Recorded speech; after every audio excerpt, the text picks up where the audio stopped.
Good evening, everybody. I'm Gavin Plaskett. I work for the Council's Regeneration team, and I've been asked to try and find a way to bring the Playtower back into use and to overcome the serious investment need that it has. And I just wanted to give you a little bit of background, maybe 5 minutes or so, before handing over to our 4 bidders for them to tell you a little bit about their proposals for the building and how they think that will contribute to your local neighbourhood. So the building's last use was by Ladywell Gymnastics Club back in 2004. The building had fallen into a state of some disrepair by then, and it was deemed uneconomical to keep it operating. It was closed down in 2004, and those of you who've been around for a while may recall that there was a fire at the rear of the building in the second-class pool hall in 2006, which substantially destroyed that section of the building. Since then, its condition has not fared particularly well. The roof covering was shot, and water ingress has made it fairly dire inside. I've got a few images here just to show you how that looks at the moment. And here is the first-class pool hall. So this is the main space within the building. So that big section immediately outside there is the pool hall. It's about 30 metres by about 13 metres, substantial space. And you can see it's in a fairly sorry state. The good news was that in 2013 we were able to get some support from English Heritage to put a new roof covering on the building and to prevent further water ingress. It's dried out since, but we still think that in its current condition it probably needs somewhere in the region of £4 to £5 million spending on it to bring it back up to a reasonable state, and that might not include any money that's needed to adapt it to a new use as well. So there's a large amount of investment there. So the council looked at this for a number of years. Sorry, someone's vacuuming. English Heritage encouraged us, following on from their investment in the roof repair, to look at how we could bring about its restoration, and all our efforts didn't really take us very far, because what we found is that investing in the building in any kind of conventional sense, the amount of money that you had to put in was kind of not justified for the value of what you got at the end of it, what you might be able to do with the building at the end of it.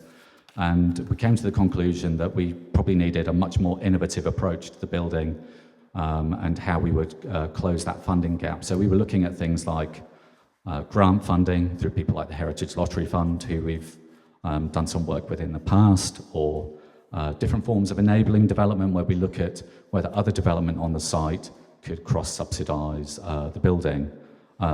All of those things for a project of this kind are really time-consuming, involves a lot of effort, and the council sadly doesn't have the resources that we used to have to progress this kind of thing. Public pressure's been mounting on us to do something about the building, so we got a petition a few years ago saying, come on, pull your socks up, do something, would you? And we decided that the best approach that we could take here with our resources was actually try and find a partner that we could work with on the building and support to develop a proposal, not just to restore it, but to reuse it and make it a sort of like much loved part of the local area. And so this is what we've been attempting to do. I'll just flick back to this. We took about 60 organisations around this building this year, and we invited expressions of interest from people. We put out a brief saying, what we were looking for. We were keen that we could find people who had some kind of experience, this big project, lots of risks, who knew how to raise money or to create development that could create money. And we were keen to know about how the uses they were proposing would be sustainable in the long term, so we don't end up with a perfectly fixed up kind of white elephant. And as a result of that, out of those 60 people, 60 organisations rather, that toured the building, 24 of them submitted a first stage proposal to us with their pitch for the building, in essence, and some details about them and their track record. My colleagues from the planning department, conservation department, our property people, and our community people in the council helped us to sift through those proposals to find the strongest 5 to take through to the next stage, where we've required, again, a lot more work from those people on their proposals, 10-year business plan, lots more architectural work. And what you're seeing here is the result of that. So we shortlisted 5 bidders. One of those bidders decided to pull out, and we have 4 bidders here tonight to tell you a little bit about their ideas for the restoration of the building, how they would do it, how they think it sits within the local area. And they are Goldsmiths University, Gilmore, Picture House, and RJK and Hillman. And we are going to, let's just have a look, is there anything else I need to say? No. We're going to kick off with Goldsmiths tonight, who are going to give our first presentation. We've got this mic'd up and it's being filmed, so that those people who couldn't make it here today, was sort of ticketed event and all the tickets have gone, so that we can put that on our website, and people who couldn't be here can see that. They can provide their feedback online. If any of you know the website for the project, the Ladywell Playtower website, has anyone seen that? Yeah? So the details about these bids are on that website now. The film from this event is going to be uploaded. There's an online survey where people can give their feedback, and you'll see that on your seats you've all got a feedback form. If you want to give some written feedback today, we're going to take that away. And what we're going to do is, at the end of all this, so come September, when feedback closes, we'll prepare a report for the Mayor talking about the proposals we've received in our assessment, and also telling the Mayor what the local community thinks about the different proposals. So that's what we're going to do with the feedback that you give us tonight. Without further ado, I'm going to hand over to Goldsmiths. My name's Katrina Bolton. I'm the Director of Estates at Goldsmiths, and I'm here today to introduce our proposals for the Playtower site. We're hugely excited by the potential that's offered by the site, and anybody who might know our existing campus probably is aware that this building would fit very comfortably within our existing portfolio of buildings. It even has some ready-made graffiti for us, which I think could be seen to be, sorry, it sounded a bit like feedback there, fitting in very well with our existing campus. Our proposal is centred around the relocation of the university's renowned postgraduate arts courses to the restored Playtower site, and the creation of a dedicated and purpose-built arts centre to house both the growing master's programmes, but also a unique range of public engagement programmes, short courses, summer schools, and education outreach. Primarily, this would see, obviously, the sensitive restoration of the main pool hall and the adjacent spaces, and the reinstatement of the demolished rear pool to provide large, flexible studio spaces with the potential to further extend into the grounds of the site, should programmes be successful. The building can be readily adapted to the new uses with minimal risk to the existing architectural heritage, and it would ensure its sustainable future. And it would give a very attractive offer both to our students and to the local community in a unique building. I'm going to hand over now to my colleagues Alan Francis of Gaunt Francis Architects, who will describe our proposals for the building in more detail, and then to Richard Noble, who's the head of the art department at Goldsmiths, to explain our vision for the site. Thank you. Thank you, everyone. I thought it'd be worth, do I use the arrows here to move them? Okay, thank you. I thought it'd be worth just touching a bit to start on, and I'm sure if you're at the back, you probably can't see any of these slides at all, really, but so you'll have to bear with me a bit about some of the images which I'm going to show, particularly the plans, which are very small, I'm sorry, on the screen like this from your distance, but let's start. I thought we'd start by just talking a little bit about what's important about this building. The building itself, I'll come on to talk about, but actually there's two other things, which is the architect who designed it and the nature of this building in your community.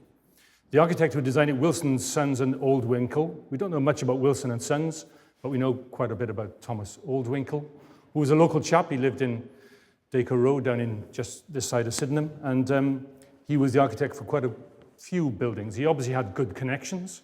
He was taking advantage of the Baths and Warehouse and Wash Houses Act of 1846. So he became, probably not famous is not the right word, but he became pretty preeminent in public and institutional buildings. He did Forest Hill Baths, he did the Brook Hospital at Shooters Hill, and these baths, which apart from the big baths in Paddington, were the largest baths of their time. And we were talking about an age when health was a major critical issue for the community. So it became an important building. This building was his finest. It's one of only two which survive, and maybe three which survive of his actually. This one in Irving Street in Soho, and this building. And because of its history, and because of him as an architect, it's got particular importance. It's also got importance to you, of course, in the community here, because it's part of the conservation area and it's part of an important group of buildings. If you look at the way it works with this building we're in, with the fire station, with the church, with the school, you can draw a ring around those buildings, which equates pretty closely to the conservation area boundary. And there's an Edwardian group of buildings which work very well together in that context. And this is a particularly proud one. And it's proud on the frontage, with the tower it has and the entrance to the building. In the past, of course, that entrance was the entrance for men. The women's entrance to the baths was down the right-hand side and further back to that. And I'll talk a little bit about how we reuse that. And it had its own setting and its own garden. And as Gavin was saying earlier, the building is in some state of disrepair now.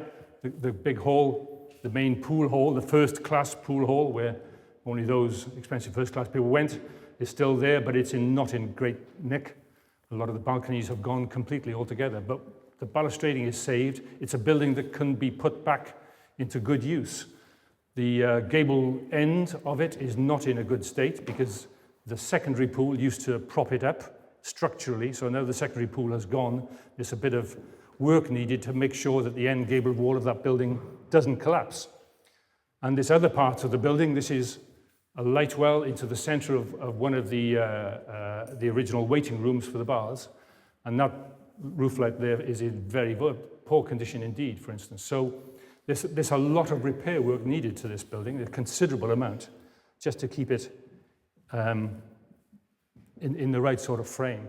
There's also curious spaces. This is the courtyard in the center of the building, which has a truss remaining on it. The rest of it is gone. The glazed roof has gone, which was over it, albeit that the glazed roof was at a higher level, so the truss must have belonged to a different roof over that courtyard in the first place. So there's some curious bits of historical aspects about how the building was developed. And then, of course, the secondary pool, gone in the fire in 2006. Not much left of it now. But the perimeter wall still stands, which we thought was quite interesting. And, of course, the tower itself. Up in the tower, the first floor room, the floor is in a desperate state. So there's a lot of work to do on this. I'm going to have to go out here. Oh, Gavin. Excellent. Thank you very much. Thank you very much. And it was such a centre of the community that its use after the baths closed became very good. There was a gym, as everyone knows. There's some interesting photographs of its use and a terrific photograph of when it was in use as a pool. So it was a big, strong focal point of the community, and we'd like to keep it so. So the intention here is it becomes, gosh, can you see that at all? Probably not. You'd have to imagine this drawing there I'm going to describe to you. So what we'd hope it becomes is a centre of the community. And the interesting thing about the site is it's got a lot of connections to the buildings around it. And we're hoping to open that up a bit. I'll explain to you more in a second. It's very close to this building. It has a nice space next to it. It has the St Mary's churchyard to the south.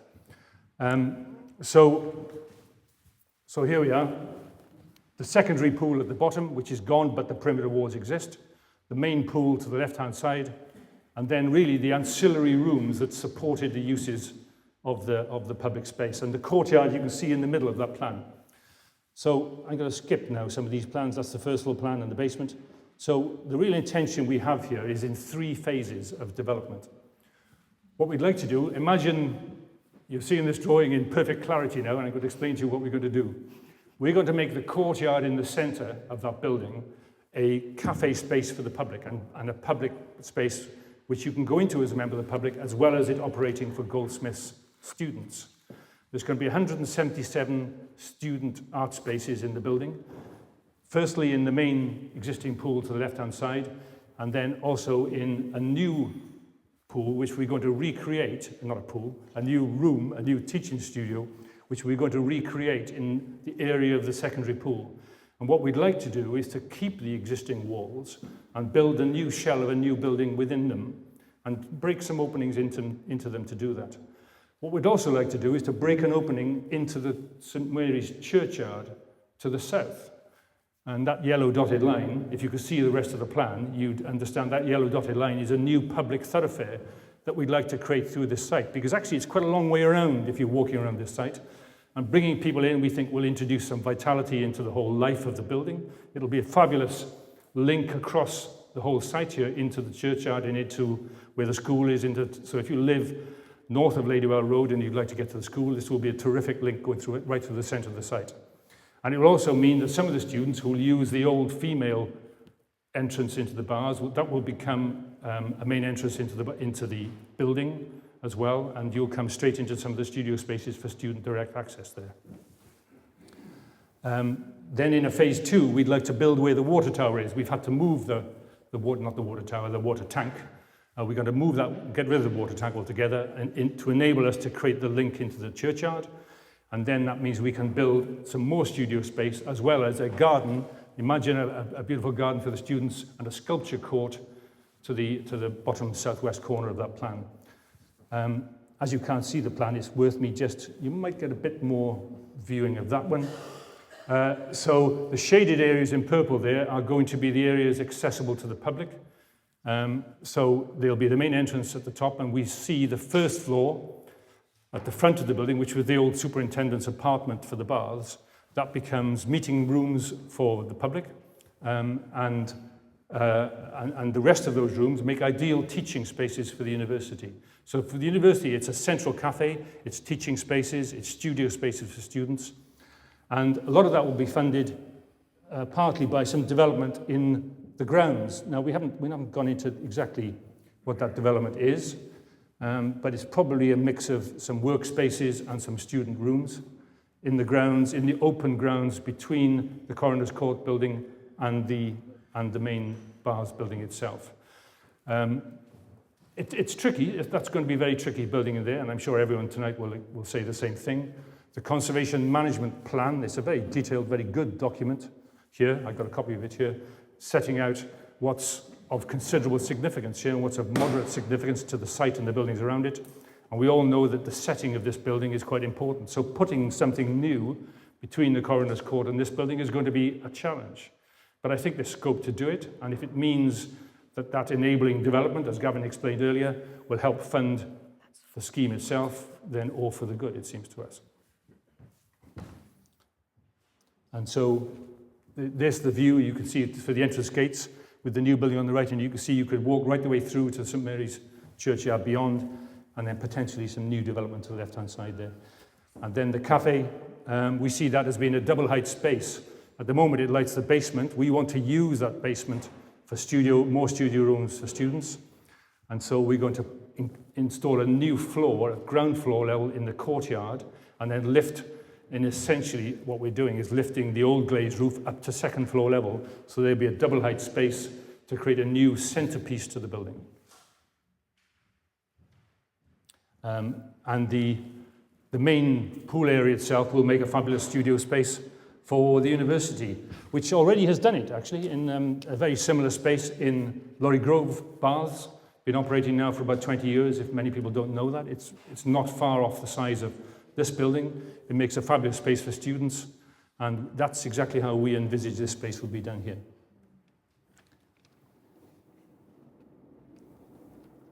I won't explain the section, it's too far detailed and you probably won't be able to see it. So I'm going to hand over to Richard now, the head of the arts department. Thank you very much. My name is Richard Noble. I'm the head of the art department at Goldsmiths College. I don't know if any of you know what the art department at Goldsmiths College is, but it's one of the leading art departments in the world.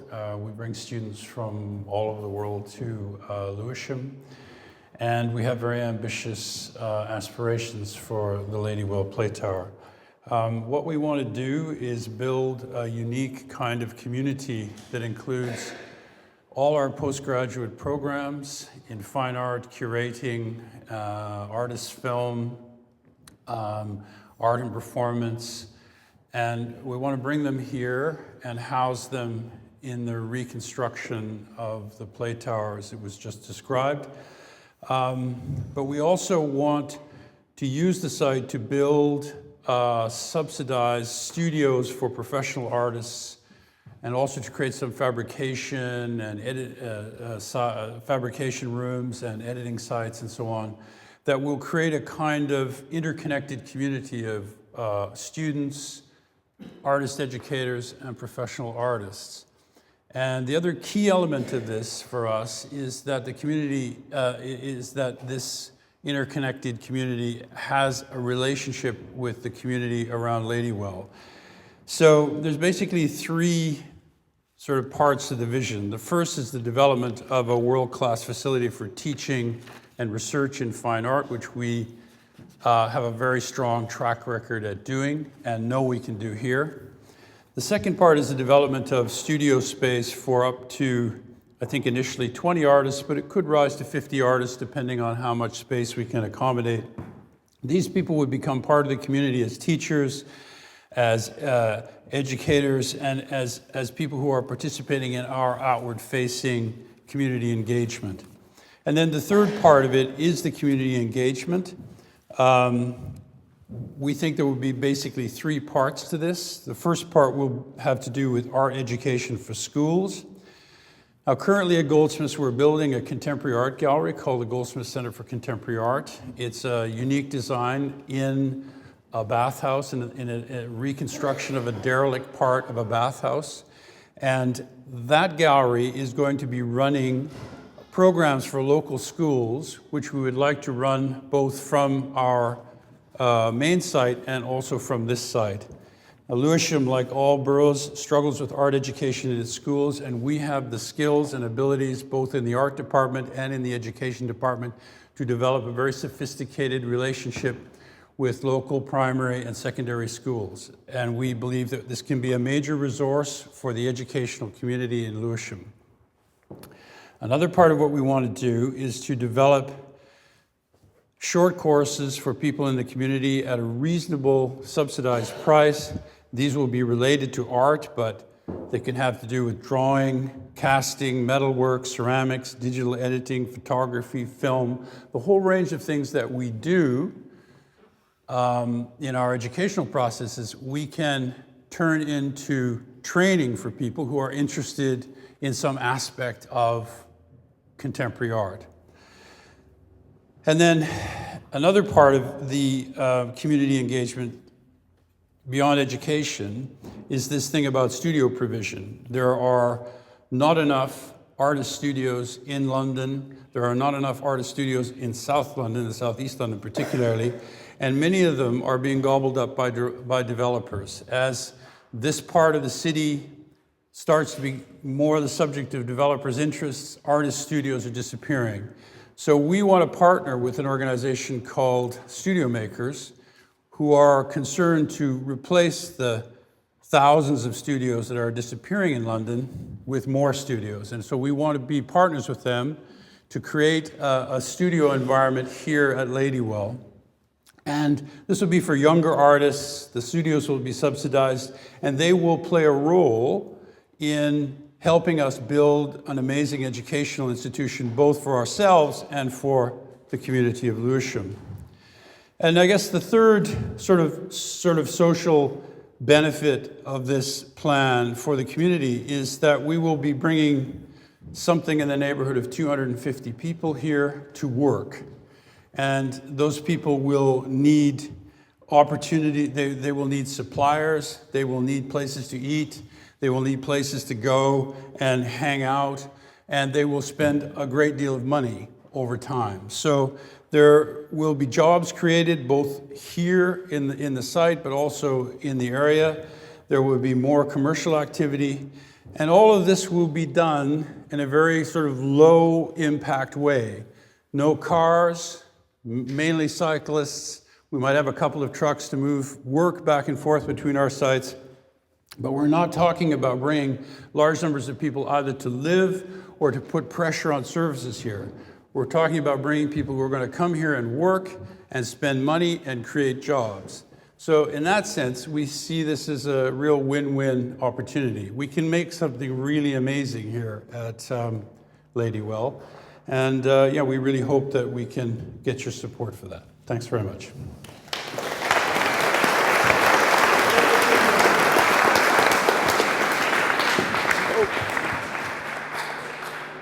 Okay, well, I'm really loud again. Yeah, we're going to do some Q&A now. So if anybody's got any questions they'd like to ask from the team at Goldsmiths, raise your hands. I'm going to send Andy out with this mic to take your questions, and we'll see if we can get them answered.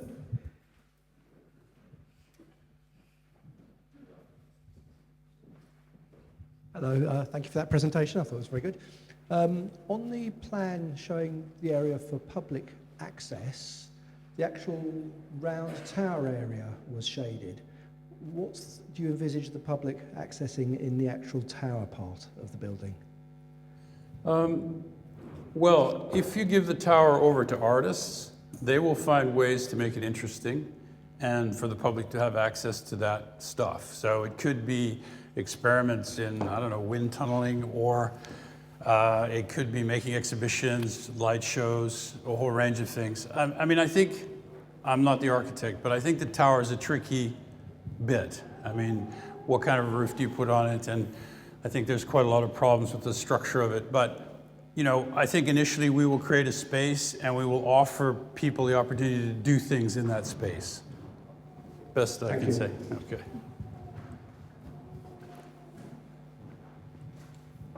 Hello, I'm actually quite interested in the parking for the people who will be using the building. Obviously, if it's going to be an art department, you're going to be transporting paintings or sculpture, whatever, from one place to another. Where is that on the plans? And also, I was wondering about disabled access. Well, initially we're thinking about 2 trucks. We already have 1 truck, and we're thinking about getting another truck to move work between our fabrication labs in where we are on the main site to here. It might grow to 3 or possibly 4 trucks, but we would find parking on the site. We're not talking about taking up any parking spots on the street. I'm just a bit worried about the amount of equipment and stuff that you'd have. You actually do need to have a bit of parking. And I'm also wondering about people who are disabled. There is very little parking in the area if they want to attend any of your courses. Well, we would have a site where we can drive in, and I think we are statutorily obliged to make it accessible to people who are disabled. So, I mean, you know, in my head, we have a bus. Sorry? It's one thing to have it accessible, it's actually getting here as well. If people from I just wondered if they came by car, where they would actually park for some of the courses that you might be running. That's a difficult question to answer right now. I mean, I'm guessing that we will have some kind of bus that may come from the main site here. It's about a 15-minute drive. There is parking on the main site, so let's say 3 people who are disabled sign up for a drawing course. They might have to go to the main site and then be transferred here. That would be an option. But we're mindful of the fact that we don't want to produce a situation where we're bringing lots of vehicles into a residential area. We want people to come as far as possible. No, I understand that. Yeah. No, I totally agree with you there. It's just that I find a lot of proposals that are being put forward within this area seem to not really take into account people who are disabled and who need to get out, who may really benefit from the courses that you will be running. Sure. No, we're very mindful of that. We will provide disabled parking on the site. Obviously, it would probably be limited to 1 or 2 spaces, but it would be in discussion. As long as there is some. Yes. Just like I know from having seen other buildings within Lewisham, they don't seem to get Yeah, it is, I can tell you from the art gallery that we're building, it's a genuine challenge to turn 19th century buildings into this, buildings that are accessible to disabled people. But we did it really successfully there, and I'm certain we can do it here. Hello. I wanted to ask, how crucial is the building in between the sort of Coroner's Court building and the Playtower to your business plan that goes ahead? And are you relying on any grant funding, or how are your proposals funded? Well, we will be relying on applications to the Heritage Lottery Fund and to the Mayor's Office and a range of other social bodies, as any project of this scale would necessarily do. But we're also partnering with the Studio Makers Organization, an organization called the Good Investment Fund, who are very interested in developing this kind of social development particularly for studios. And our anticipation is that they will want to build a studio spaces in this gap, but within the regulations laid down by the English Heritage and Lewisham and so on. Part of that will probably also involve some kind of fabrication at the back.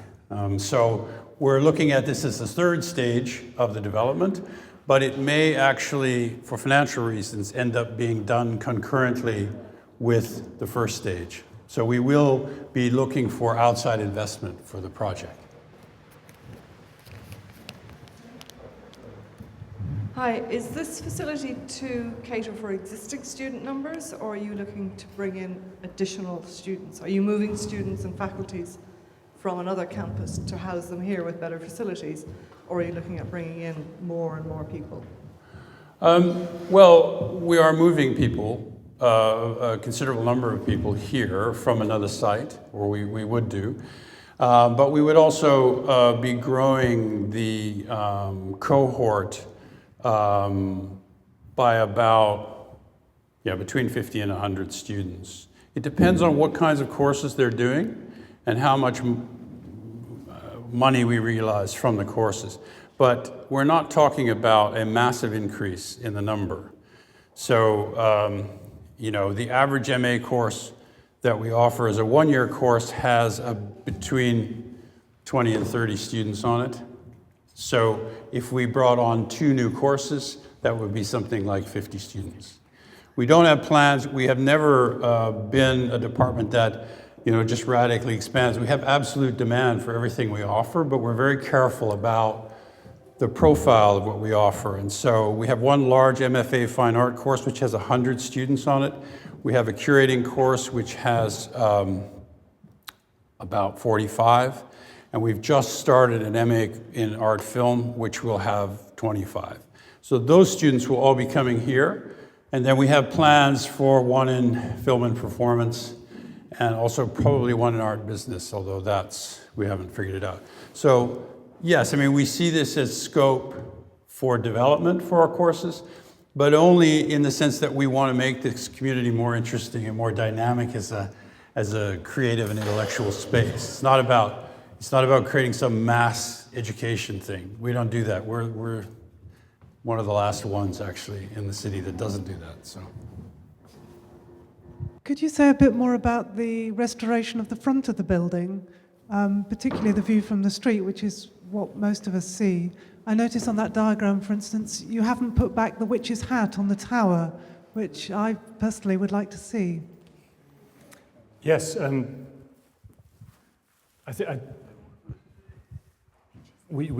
very keen on quite a major restoration of that frontage. It is the public face of the building. It's where the community uses are going to be centred. We haven't gone for the conical roof reconstruction, no. And only for the moment, I suppose, that it's a question mark, and we haven't got any massively committed ideas to that. One thought we have is that maybe we should introduce some kind of glazed lantern, a beacon, at the top of what exists there at the moment, instead of a conical tower. And we might do that in glass and backlight it from below as a kind of signature point for the building, a focus for the building in the area. And if you look at it, if this drawing was more legible, you'd see it. But on the website at Lewisham, I'm sure you can see that.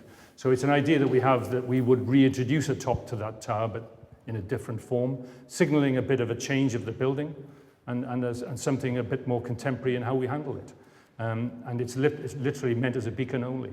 It's not something we've pored over for days, I would admit. But I just worry about the idea of introducing something to the building which will cost a considerable amount of money to put back, which has no use within it other than to recreate what it was there originally. And I struggle, if I'm really honest, I struggle with the scale of that hat when it was on there. And I don't mind the tower we have now. You know, it's a strange feeling I have about that. And therefore we were thinking that a different hat to signal a change in the building might be appropriate. Thank you. A couple of things, and just building on, you said you're going to do a comprehensive restoration of the frontage, and I'd be grateful if subsequent speakers to address both the tower hat, which you already have, but also restoring the street railings to the front and the stained glass into the front windows. And the final thing is, I think it's very important for us as a community to understand what you have planned for the site between the Coroner's Court and the Play Tower before we can give our support to anything, because it's very important to see those plans, because that at the moment could be anything. And you could call it enabling development, but obviously there's already a substantial amount of enabling development on the second-class pool, which will be rebuilt. Yeah, well, I can quite see that. I think our ideas for new development in the centre of the site have yet to be realised. I accept that. I think the challenge in that site will be you have I've forgotten the name of it now, but you have the new residential development at the back, which when you're at the front of the site at the moment, the lime trees and the sycamores, they hide that development at the back. The setting of this building is interesting, isn't it? The fountain that used to hold the parapet stones for the old well in Ladywell used to sit in the frontage of this site in its own garden. Do we recreate the garden there and push in any development back against the back wall, which is the perimeter wall to that residential development? But if we do that, how far that development is so close to our boundary wall, how far away can we get to that without impinging on the residents of that building? So there's real challenges in how you can put new development in that space. At the moment, we don't have a definitive brief as an architect for that. There's plenty of ideas that Goldsmiths have for that, but it's a question of whether we do. At one stage, we were going to look at two buildings, which I think the plans show at the moment, one at the front of the site and one at the back, with a link through which corresponds with the setting of the mortuary and the coroner's court beyond that, or whether this, because of the setting of the building and the old garden, has to be something which is concentrated more at the rear of the site. I think there's some challenges and question marks there. Excellent. Thank you very much, Goldsmiths. And thank you very much for all your questions. We're just going to run on now. We're slightly behind time. I'd like to introduce Picture House. Good evening, everybody. My name is Mark Panter. I'm representing Picture House. I'm an architect who's worked with Picture House for more than 15 years. With me up here are Holly Smallman of Picture House and Sarah Robertson of Panter Hospice Architects. Our vision for this building is very simple in that we think that this area needs a cinema, and we think it needs a proper cinema. Picture House you can see there, they have 4 cinemas around South London, from Clapham, the Ritzy, East Dulwich, which recently opened, and Greenwich. And we think that this area would do very well with a local cinema. And the benefit of having a Picture House, we think, is that they generally end up being local cinemas for local people and people who can walk here. Now, the building, frankly, is in a terrible state, certainly the ancillary spaces. And I think the other issue with it, which you can see from the photograph in the centre, is that there is a very large apartment building at the back of the site, which you currently can't see very much because the site is so overgrown. And I think that the implications of building very close to that apartment building are quite severe. And in this time of the year, the vegetation looks in some ways quite interesting. But when it's tidied up, it will become very much more open. And in the spaces inside, the main pool space, I think, is a very interesting space, and it's quite a challenge from finding a use for it, but we think that it could provide a very interesting cinema auditoria, and also a bar area at the front, which I'll explain. So, the AXO you can see on the right, basically what we do is we use the existing spaces within the building as the cinema foyer public spaces. And we put one screen within the main pool hall, and we build some additional screens on the footprint and a slightly extended footprint of pool number 2 at the back of the building, and we remove the tank from the back rear corner. This is a ground floor plan. And you can see the entrance is where the entrance is. The tower becomes a staircase, and it has the roof reinstated. And that staircase enables you to go up to the upper levels to enter the screens. And we have 5 screens. We have 1 in the main pool hall, and we have 4 smaller screens to the rear. Within the changing area is a 1930s building on the left, which is coloured green. That becomes the cinema, cafe and foyer and opens out towards the coroner's court and the space there. The courtyard is left open, and you can see the green area at the front of the main, you can't see the colours here, I do apologise. So at the front of the main pool hall, we're having the cinema bar, and I think that the reason that will work well is at the moment that is a dead frontage to the street, and if we use that as a bar we can open it up again, because the balcony currently runs past the windows in a rather haphazard way, and closing it off to the street in some ways is a bit of a shame. No colours again. So this is the first floor, but you can imagine going up the stair in the tower and walking in a direct route back to the screens at the back, turning right to the screen 1 on your way, with the courtyard open in the centre.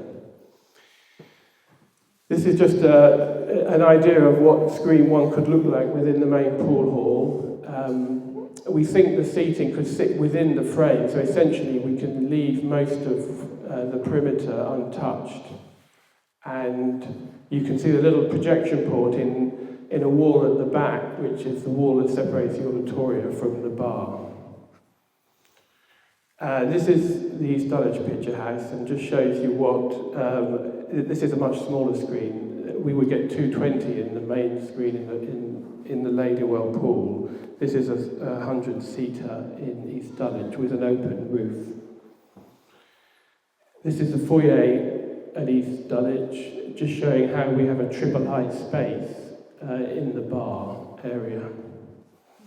And this is a view of the front of the main pool hall, which again would be, I suppose it's 4 stories high, with 2 levels of bar seating and the bar counter underneath the projection room, which would be suspended on the wall on the left.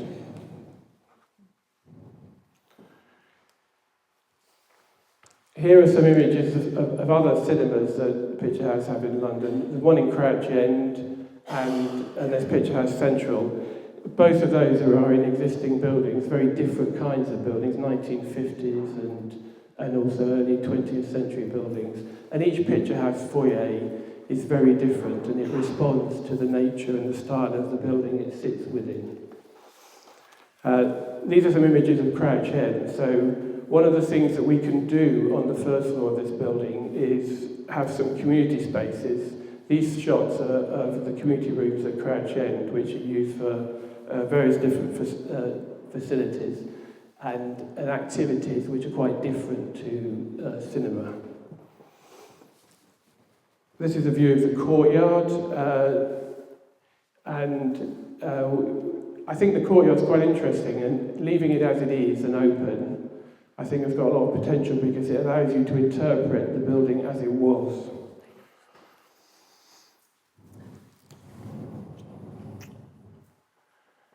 Now this axo, which again the colour's gone, and this basically shows us you what we would try and do with the site. Now, to do this, we need a grant from Heritage Lottery, and if we do that, it means we do not need to develop anything else on the site, other than the little pink bit in the middle, which is a single-storey building that would back onto the apartment buildings, and landscaping. And I think landscaping is a very important part of this scheme. And this is a view from the cinema cafe looking across to the coroner's court, with a simple single-storey kind of box park building on the right, which would have complementary activities that would work with the cinema. So you have a cinema cafe, which is open 364 days a year, and other retail or food and beverage units set behind the mature trees that front the road. Maybe that's slightly better. So there you can see the pink of the single-storey building. We keep all of the landscaping to the front of the site. We have a small amount of parking for disabled behind the restored railings.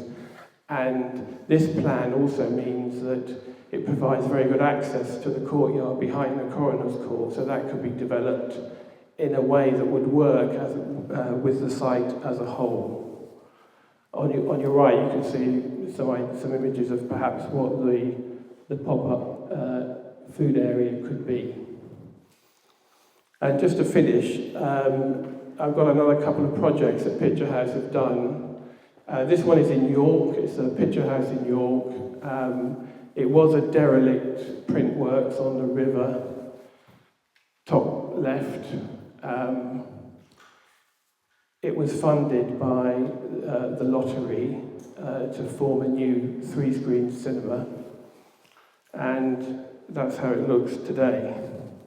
So we have done this before with grant money in existing buildings. And then just to finish, that's the Clapham Picture House, and that just shows how it regenerates streets in the neighbourhood. On the left is what Venn Street used to be like, which was just a street with cars, and on the right you can see, as it is now, no cars, but market stalls and lots of people. And that's the view you get of the public space at the back of the site. Thank you.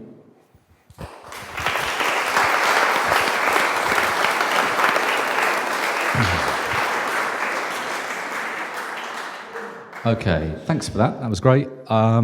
We're going to take questions again. So, did you just switch this one off? No, you didn't. It's still on. Great. Okay, so that's for you or any members of your team. And we're going to send Andy out with a roving mic for your question.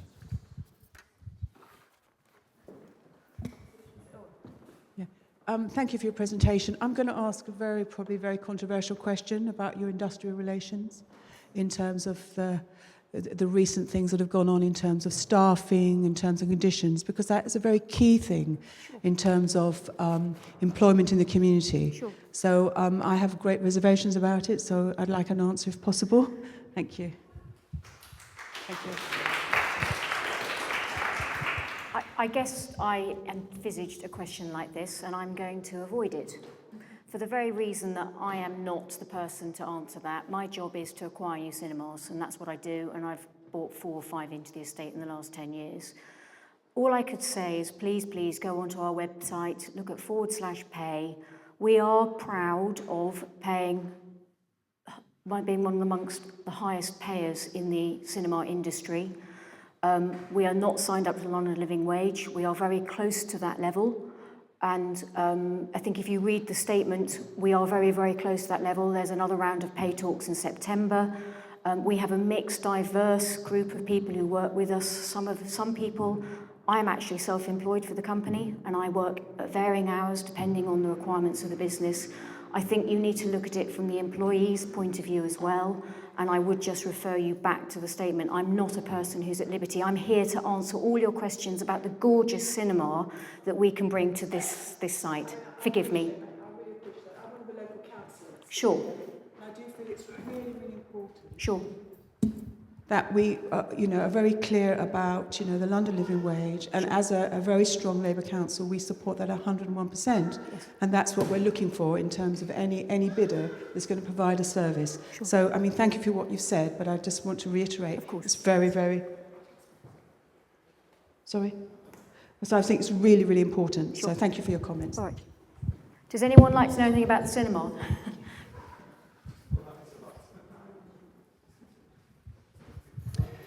Can you tell me how you marry up the Box Park open courtyard cafe usage with the residential behind and the site-filling massing of the extra cinema spaces next to the St Mary's conservation area?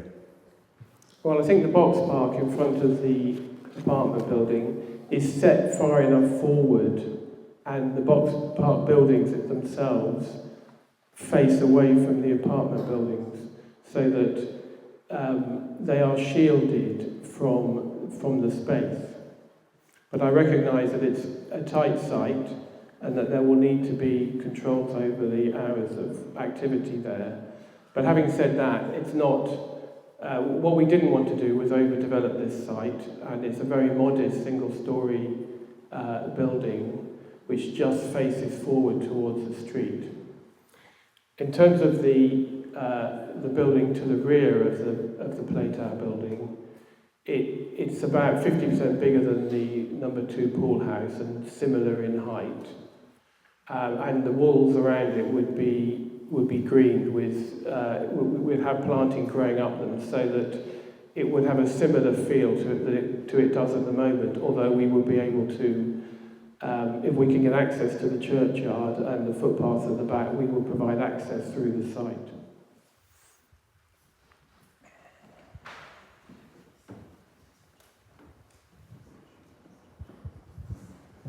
Why a cinema here rather than in the centre of Lewisham?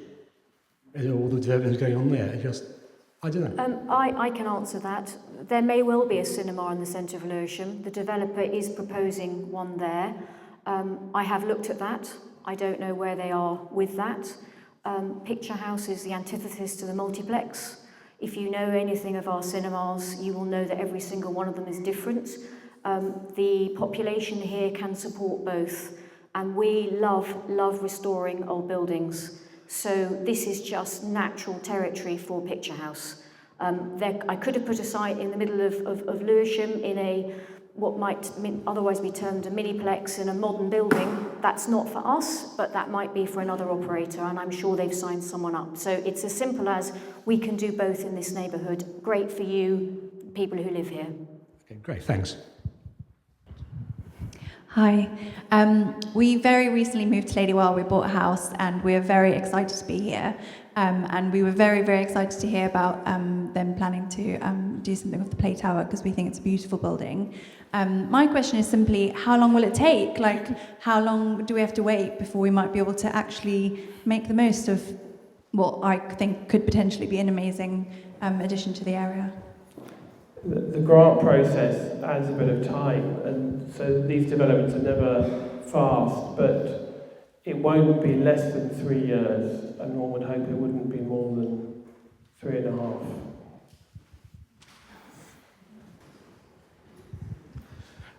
Hi, thanks. Yeah, I think a lot of us in this local area do go to and enjoy the picture houses, particularly in Greenwich. I myself have even been involved in programming some events at Greenwich. And we like the picture houses, and we're very excited about the prospect of this because, as everyone here probably knows, we've been without a decent cinema in the Lewisham area for a long, long time. There's an amazing website which shows hundreds that used to be up the road a few years ago. But I just really want to come back to the point that our local councillor raised, because actually, I'm sorry, I don't think it's good enough to say, can we talk about the cinema? I know it's not your area of expertise, fair enough, but the cinema is the people who work in it as well.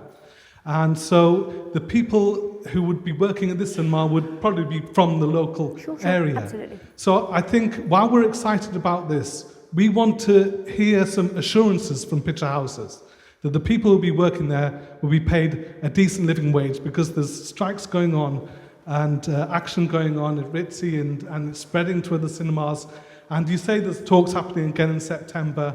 Well, this consultation ends in September. So I really hope that Picture House, the management there, get on the case, talk to the unions, and pay their staff a decent living wage.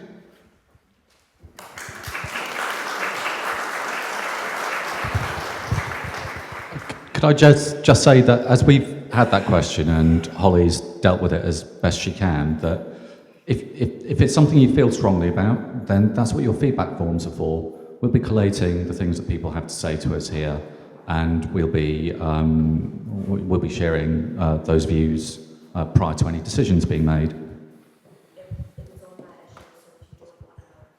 I'd just like to give people an opportunity to ask any other questions with the time that we've got allotted.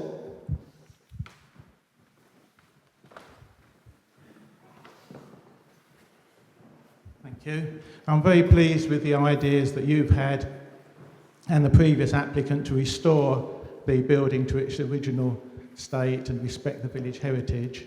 I do hope you're going to restore the fountain and the coping stones that were in the front garden that commemorated the well of Ladywell, and I think that will go down very well. Absolutely, that will be part of the landscaping at the front. Excellent, thank you.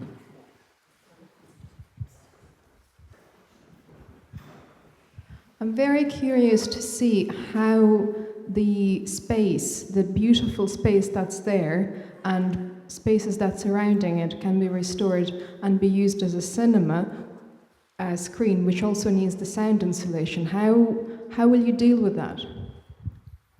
To form the main screen, we would build an acoustic wall between that and the cafe bar, and within the main space, which is screen 1, we would have to close off the glazed roof light with a flat section of ceiling. But it would mean that it would mean that you would still see the structure, and you would still see the sloped barrel vault to the sides.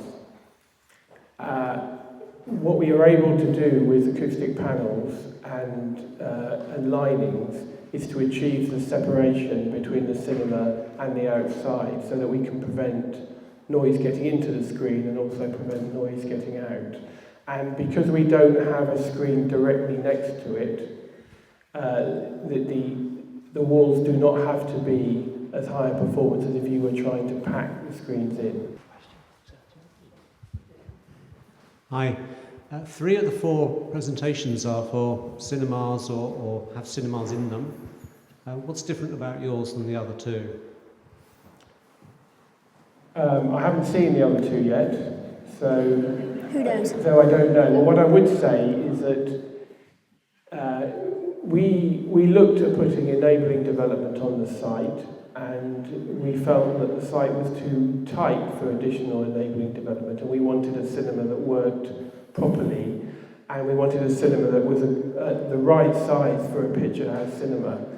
And that's what we've done with the Playtower building, so that we have all of the foyer and community spaces within the existing building, and the only extra construction we're doing is a little single-storey building, which you can see on the right-hand side of this view. Which is it?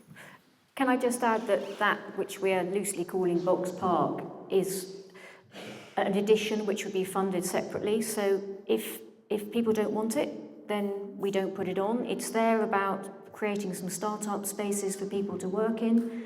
There may be, it's to try and enliven and give the place sort of more solidity, really. But if people don't want that, then we're happy to listen to feedback. I think the other thing to say is as well that there's a range of screen sizes. So we've got a small screen that can be used for sort of private hire functions as well. So it could be children's parties or other parties, and that would link in with the community space next door to it. So it could be hired as a joint event. So it really is a place that's open every hour of every day for people to go in and just have coffee, even if they don't see a film.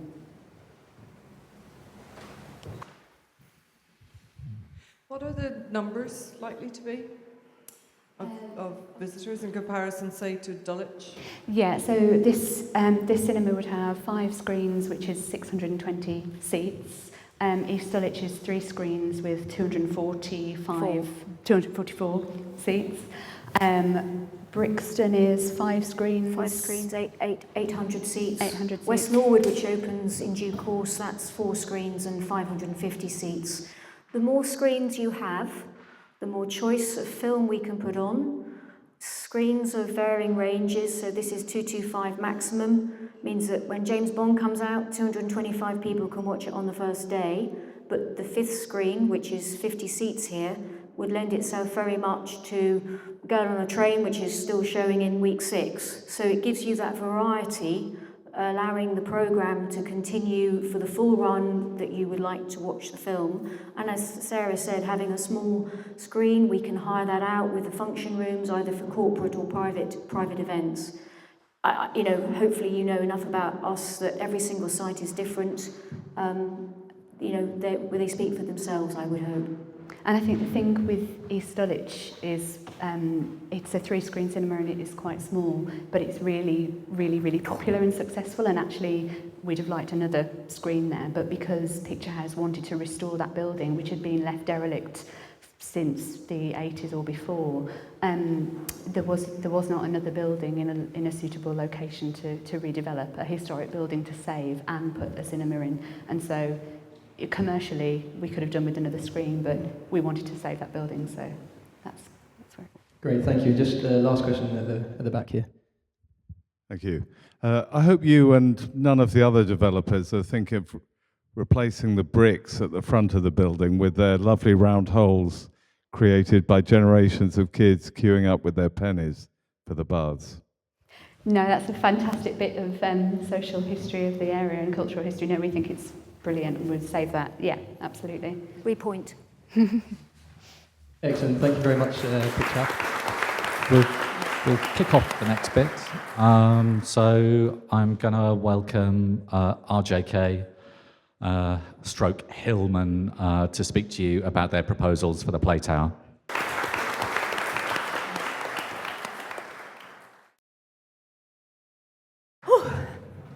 Sorry, I'm really nervous, actually, and I was trying to figure out why I was so nervous, and I realized I'm really nervous because I actually really care tremendously about this project. And so before I start telling you what we want to do, I'd really like to tell you sort of why we want to do it. And my name is Sydney. I've been a Brockley resident for 12 years.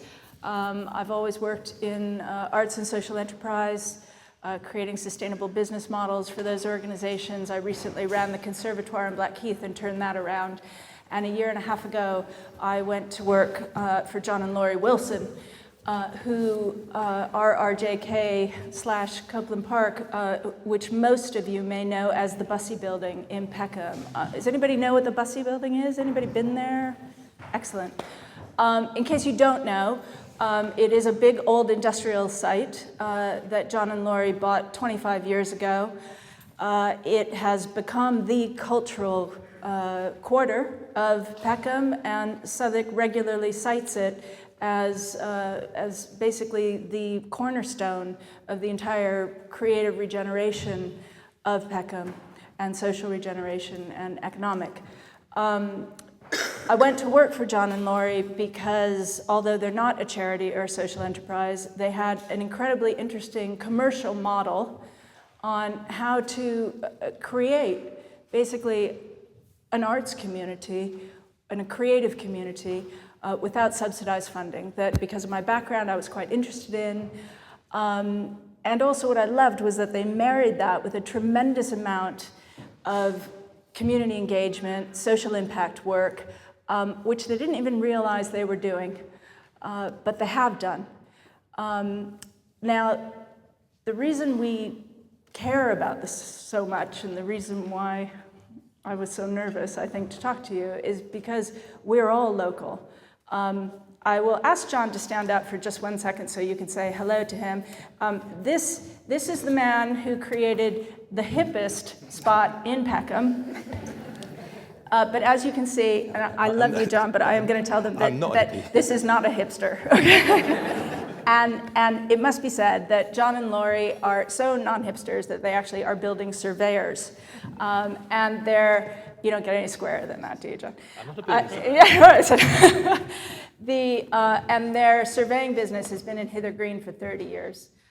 We are also working with Hillman Construction, whose family-owned surveying business, construction business, has also been in Hither Green for 30 years. Interestingly enough, they didn't know each other until this project. And we're also working in partnership with the Albany Theatre in Deptford. And we have the amazing Benny O'Looney, heritage architect from Peckham. And we're also working with William Mann, whose architecture firm did the theatre space at the Albany. So all of us on the team either live or work, or live and work here.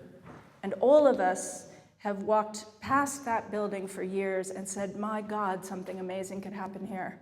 And we want it to happen because we live here. So now I feel a little calmer, so that's good. And I'm going to tell you what we would like to do. Basically, what we want to do is reinstate this fantastic building to being the center of the community that it was for so long. But we want to do that in a way that fits with the wants and the needs of a 21st century community now. We want to take this building and basically create a center, a cultural quarter for Ladywell, an exciting, creative quarter.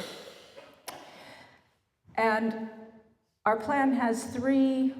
Can we just go back to the picture of the buildings? Yeah. We wanted, as previous people have mentioned to you, you know, this was an extraordinary building that was built by the Victorians for bathing, health and hygiene, all of that, super, super important, but it was also, and the community spirit that it showed and the dedication to community was amazing, but it was also a building that separated people by class, and we want to make this a building that brings people from everywhere in and enables them to work together and to create together. We want to open it up and open it out. And our vision has three strands to it. The first strand is to restore this amazing building. We want to, and Benny's going to speak to that more in depth, because he's an architect and so he can do that, and to fill it with a variety of things. You know, we want it to be a teaching space. We want it to have subsidized art studios. We want it to have a cinema. And the absolute sort of jewel in the crown, I think, of our proposal is to take the first-class baths area and to transform that into a performance and event space, working with the Albany to program it in a wide and varied way so that it would be receiving professional productions from the biggest arts organizations down to also staging community things with local people. So an incredible cross-section of works, and also could be used for cinema and film as well. The second strand of this is what we call more than enabling development. And I know that this is a sensitive issue because I live here too, and I don't want this site to be ruined. But I have to tell you, I'm actually a big proponent of the enabling development that we are proposing on this site, not just because it's going to help us raise a significant portion of the funding that we need. The Playtower is going to cost at least £5 million to restore and to put into use the way that we want to. And the enabling development that we're proposing will bring us in 1.8 million of that. And the balance of that we would pull from the Heritage Lottery Fund and also from other sources of grant and charitable income, which is my background. The enabling development that we're proposing are 3 buildings. There's a block of 20 flats. And they're all rentable, they're not for sale. There's a smaller live-work unit space of 4 live-work studios. And then there is this building that Benny will talk more about, which we're calling the Pavilion. If you see some of the older original plans of this building, you'll see that there actually was a plan for a building in between the Coroner's Court and the Playtower. And I actually think that it really finishes the street scheme by putting that building there. And that building would extend, we would use that for rentals in the same way that we are using the Playtower and that we use the Bussey Building Copeland Park site. We don't have any of these rentals confirmed yet. We know they'll come. It's not that we don't have them. I'm not saying that because that's a risk, because we know they'll come. But what we're saying is that the possibility for what the community wants in these spaces, or even the other bidders, all of that is possible in the model that we're putting forward. And the third strand, which is very close to my heart and is one of the biggest pieces of this project for me, is that we are actually putting social impact and community engagement at the absolute heart of our business model. So it's not a bolt-on.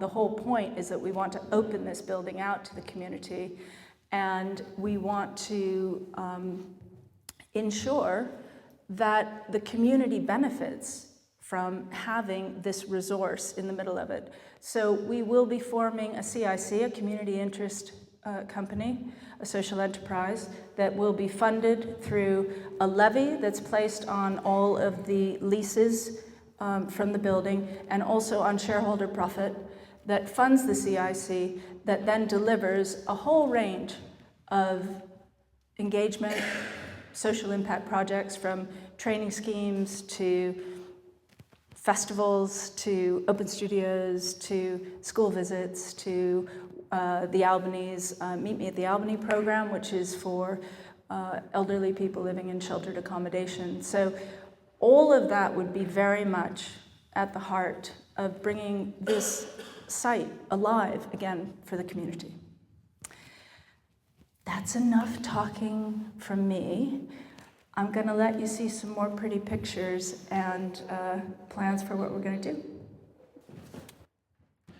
Thanks a lot, Sydney. And chime in if something grabs you here that needs amplifying. As Sydney said, we're architects based in Peckham, and we've been working on repairing the local railway station, Peckham Rise Station, and various other conservation and new build projects around our neighbourhood. And it's been such a treat to collaborate with old and new friends here. And so I'll just quickly scoot through the architectural plans. It's been a little bit like architecture school in our office for the last couple of weeks as we very rapidly pulled this scheme together in the course of about a month. But we've had a grand time, and we hope that kind of comes across a little bit in these drawings. There is a familiar view of the bathhouse when it was built by the mighty Thomas Aldwinkle in the 1880s, one of the rogue Goth architects. And one of the things that we see is quite important in the scheme that we're putting forward is, of course, restoring the Lombardic Gothic tower, which was such a great part of the local townscape. Perplexingly, for quite a small amount of time, it only seems to have been there for about 20 years or so. But it's a fine thing for those of you guys that have been to Milan, like the Sforza Castle, which of course it's based on Lombardic Gothic sort of thing. And we don't think it's going to be that terribly expensive to restore. And so we've been looking, rooting around in local archives and finding what pictures and drawings we can find of the building. And so we think that's really important to bring this fantastic bit of townscape back to Ladywell. And otherwise, of course, a lot of the fabric of the front part of this building is still intact there. And so we propose to restore the doors and windows, replace bits that are some of the joinery that's missing, but generally look after the front of the building because we think townscapes is important as, of course, opening this building up to the community. One of the happy things about this experience has been working with the great Witherford, Watson and Mann, who are Albany's architects, and it's been really interesting collaborating with them.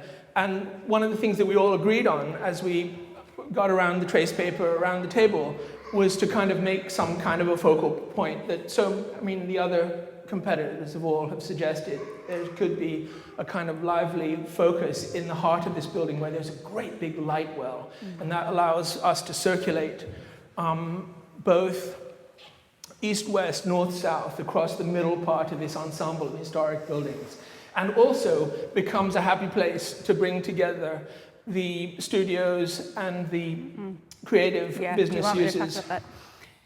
As I mentioned, this building was originally created to separate people. So when you first walk in the main doors, there's a big wall, and you were essentially supposed to turn one way if you were first class and another way if you were second. And so what we're proposing is to take down that wall, first of all, because it makes a bigger foyer space, and also because symbolically we quite like it.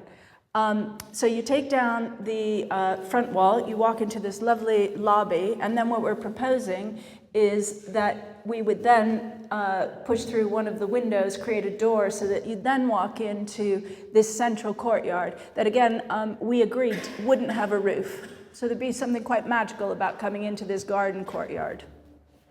And celebrate the Great Chimney, which is a focal point of bathhouses, 19th and early 20th century bathhouses across the country. Here's a sketch section that, as it's getting a little bit darker, you can maybe just about see the idea of creating this big foyer in here.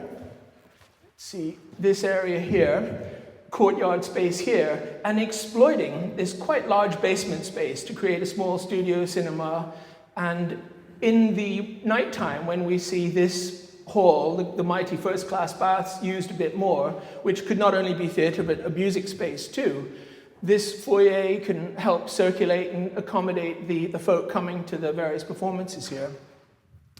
We should say that at the moment we have a small studio cinema in the basement, but that we're also considering putting a cinema. We know we want a cinema, it's just a question of where it goes. Or maybe there are different screens on different parts of the site. So that's one potential there. Also, going back to the earlier question about disabled access, we do have disabled parking on site, and we also have a lift that will be accessible to make all of the floors in the Playtower disabled accessible as well. Quickly, we'll scoot through the plans. This is the slightly enlarged basement of the main former bathhouse. Here we can see the ground level showing access across the site via a ground level courtyard, and then of course the mighty first class baths on the right-hand side. And then here we can see a vision for the first floor with a variety of studio workspaces on the eastern part of the site, and then the gallery reinstated to the first-class baths, which will be the theatre or music venue. And then here we can see a section through the site. These are drawings from our comrades at Witherford Watson Mann, again showing possibilities. Cinema here, shared courtyard space, a green wall exploiting the sun, and possibly a tree in this space too, restored chimney, and the great clerestory at the top of the bathhouse. Here a section looking east-west, showing, of course, the restored baths here, this courtyard space, and the studios and workspaces akin to the kind of things happening in the Bussey building on the east side. We've got 5 minutes, so I'm going to just show you very quickly that one of the great things about the theater space that we're proposing is that it's completely adaptable and flexible. So it can take all sorts of different types of performance, including actually in the not water-filled pool. So we will make use of we will restore the tiles in the pool, and we'll make use of that space for performance, audiences, orchestra pits, all of that. We're going to go into more than enabling development because... Yeah, okay, so yeah, we plan to keep the pool as it is and kind of inhabit the pool too. And then here's a cutaway view that we made that shows the idea of life and animation back in the old bathhouse. And then the wider picture for the site, it's an incredible site, as has been pointed out by our colleagues. There's a fabulous collection of Victorian and Edwardian buildings, and of course the former medieval church just to the south.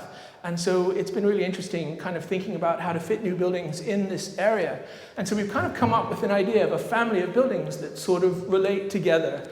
Simple brick buildings that use the lovely red, soft red brick of the listed bathhouse, and then create a very open, this pavilion-like building with loggia. We see it as a restaurant, possibly with a recital room or office space above, a series of studio buildings here to the south side of the site, and then this gentle, quiet little block of flats at the far south part of the site.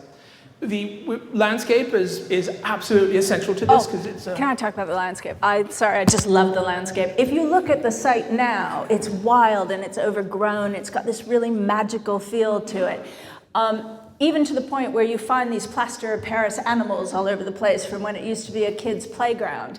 You also, of course, have the second-class pool that burnt out, but the pool, I don't know if you know, is still underneath there and is still, you know, it just needs all the stuff taken out of it. So what we're proposing is that we sort of are creating a secret space so that you would go through the gates and there would be landscape, little meadows, there's a courtyard garden, that we would still keep a bunch of these whimsical little elements, and that we would then create a sunken garden in the second-class pool, which I particularly love because it would be its own little sort of rainforest ecosystem, and we'll bring school kids there to play with the pollywugs, right? That's right. That's our Nothofagus forest. You can see the... There's we're a part of the old second-class baths made into a sunken garden.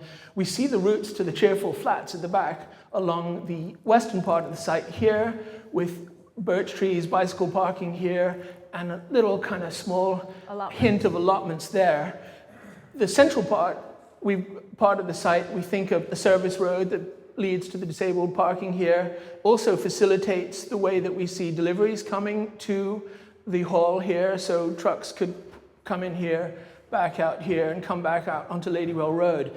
And then the old well is remembered here in this second kind of courtyard, an open courtyard space. So there's this inner kind of courtyard space that unites the listed building, and then another one here, forming a kind of intermediary space between these studios, workspaces that we're positioning here, forming a screen, fairly low level, two-story structures here. And then this open kind of pavilion building that we see as a restaurant that will not only serve the community, but serve this great, mighty venue that we're proposing here. And also, of course, long-term, the potential for a connection to this incredible ensemble of mortuary and coroner's court. And so here's a section looking along, showing this pavilion building here, these little live-work kind of creatures here. And then this is a long section through the site that again shows these studios, this courtyard space, and the flats behind, which still sit below the luscious canopies of the trees in St. Mary's Churchyard. And here's a section across the site looking north-south, and then some detailed plans that we prepared that show the kind of public face of the building. Here we see stripes in red and blue bricks, kind of cheerfully evoking the polychromy of the Victorian architecture, this pavilion building, and then this kind of shared lawn, which is a place to sit, and very much... And we're out of time. Oh, we're out of time. Oh, okay. Hang on, we were a couple really of last trying. ones. I'm so sorry. Okay. We can leave it there. We have some books if you want to see the printouts afterwards. Okay, brilliant. Thanks very much.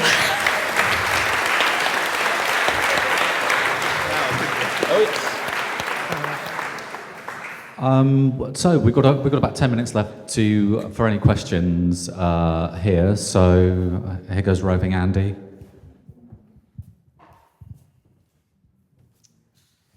Anybody?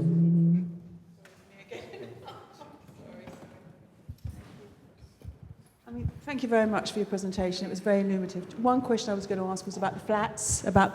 Mm-hmm. In terms of their height, what are we talking about? 2 floors, 3 floors, 4 floors, 5 floors, 6 floors, 4 floors? But they sit below the one that's currently there, so they're lower than the block behind. Oh, so a level behind them, really, in fact. Okay, that's 2, great. we think. Okay, thank you. Yeah, two levels behind. That's fine. Thank you very much. You talked about the Albany bringing in big productions, small productions into the main swimming pool. That obviously requires quite a lot of suspension points, equipment and so on. What happens if you find that the structure won't actually cope with that sort of equipment? That's exactly why we employed, there's a specific, obviously you want a specialist architect who does theatrical spaces. And he has looked at the space. Obviously, we have to bring in proper surveyors if the bid would go through and everything. But in the worst case scenario, or probably a combination of the two, we'll work with lighting rigs that sit on the floor and then rig across. So we obviously wouldn't suspend anything from the ceiling that was going to cause damage to the historical fabric.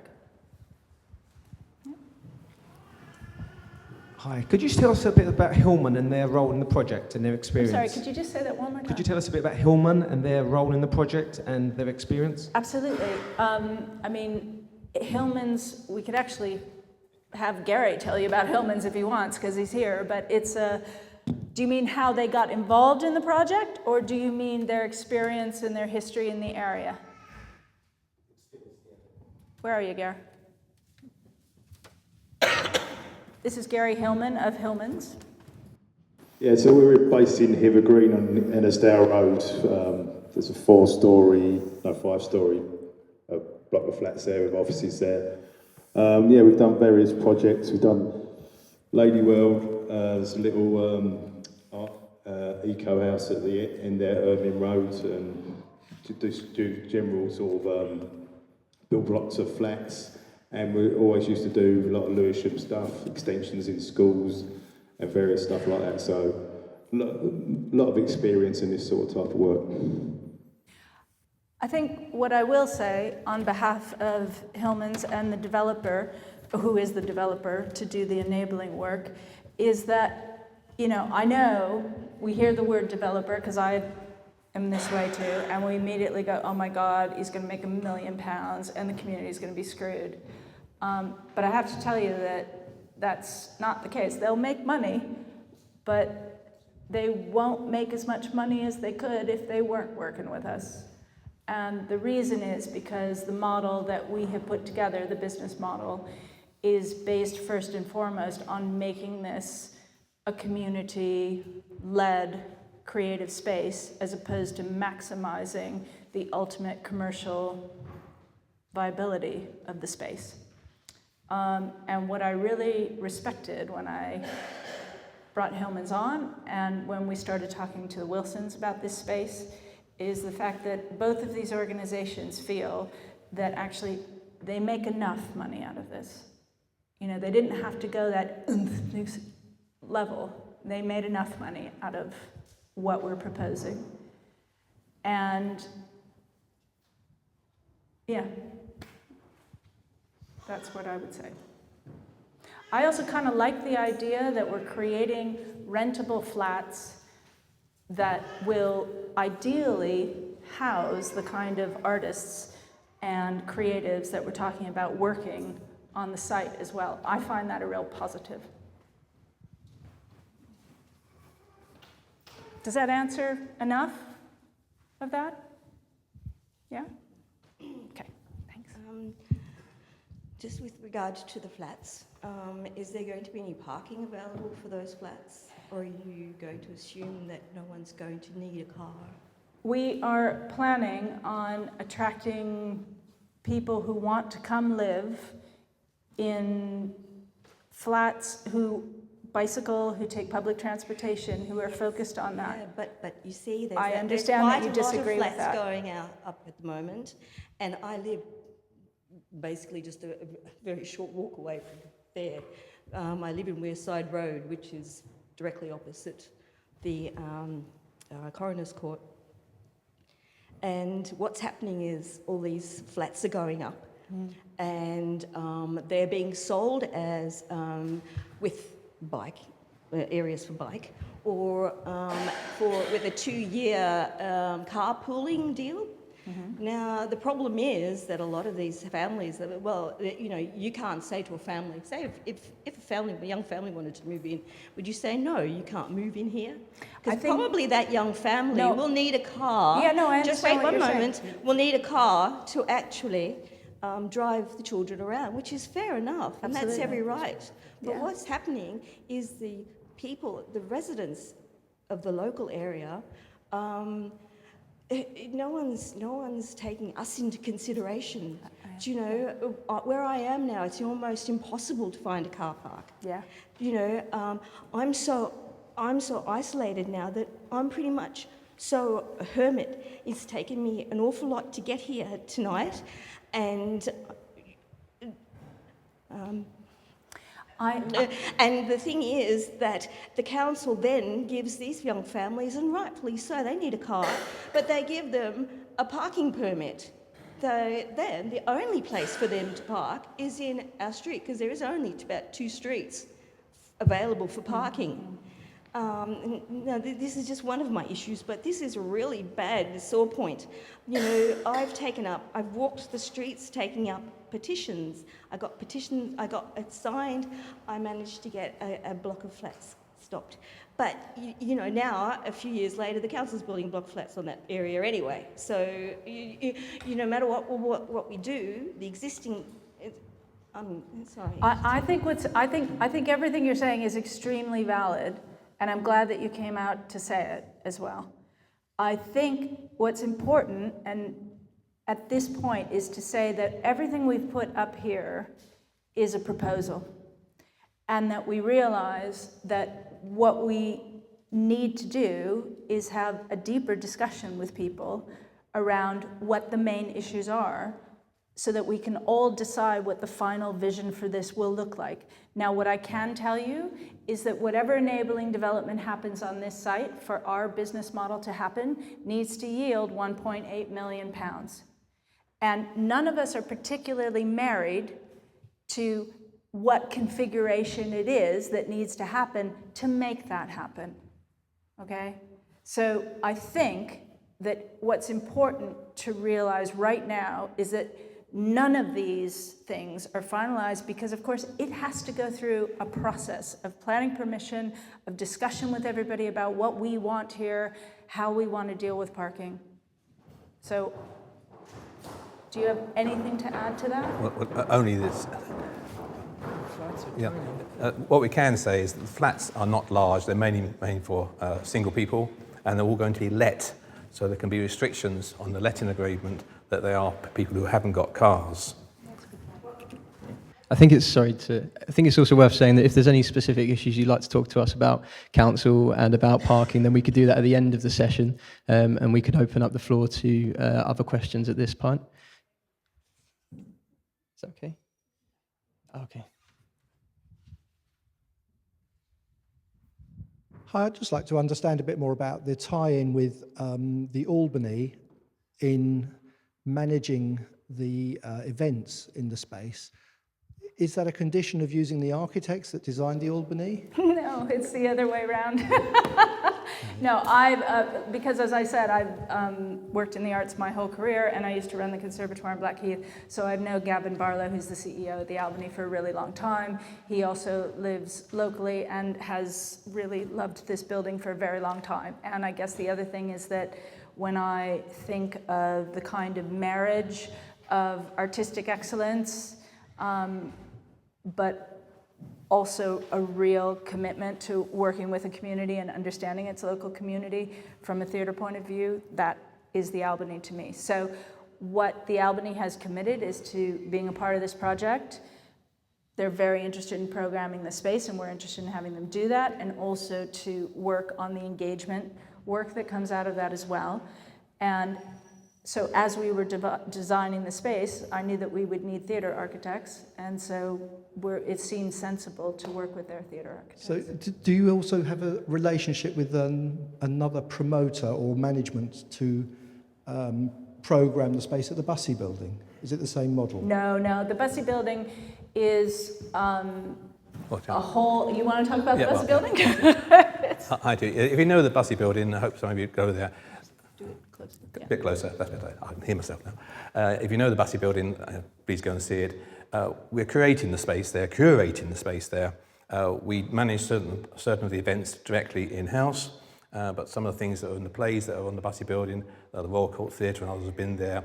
They have come in through actually our tenants in the Bussey building, who we allow them to, our business model is to allow other people who know what they're doing, do it, rather than think you can do it all yourself.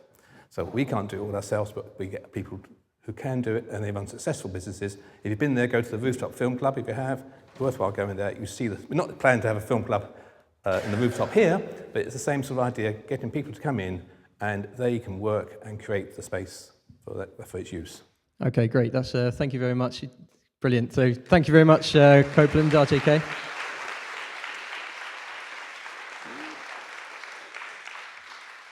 And now I'd just like to welcome to the front here, Gilmore and Curzon.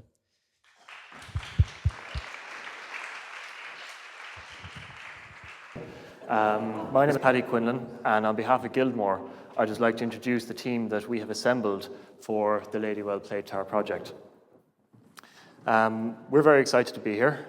We have had a couple of fun months putting together our proposals here, but we know, of course, that for yourselves, the community, this has been a question of many, many years to get to the point where we see a bit of progress.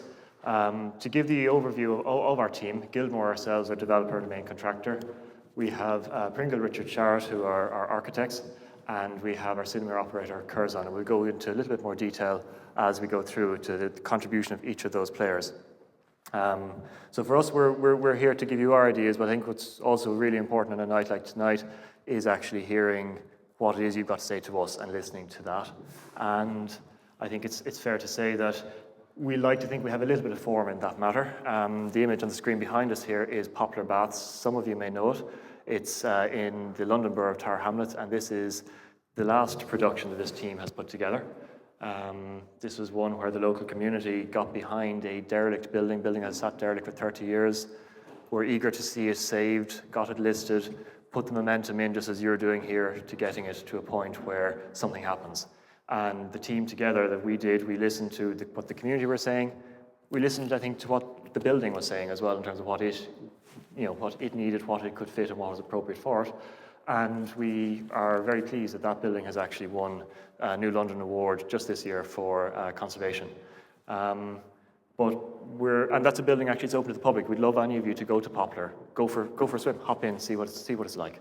But we're not proposing to fill the pool in the play tower with water. I think you're provided for. The community has that provision at the moment.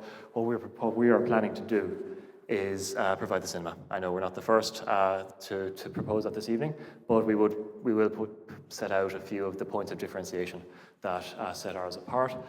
Curzon, we've gone to who we consider the best in the business to put this, to operate this, and Rob in a few moments will talk about that as well. But I think what I'd like to do now is just pass over to Malcolm to maybe go through a bit more of the detail of the proposal.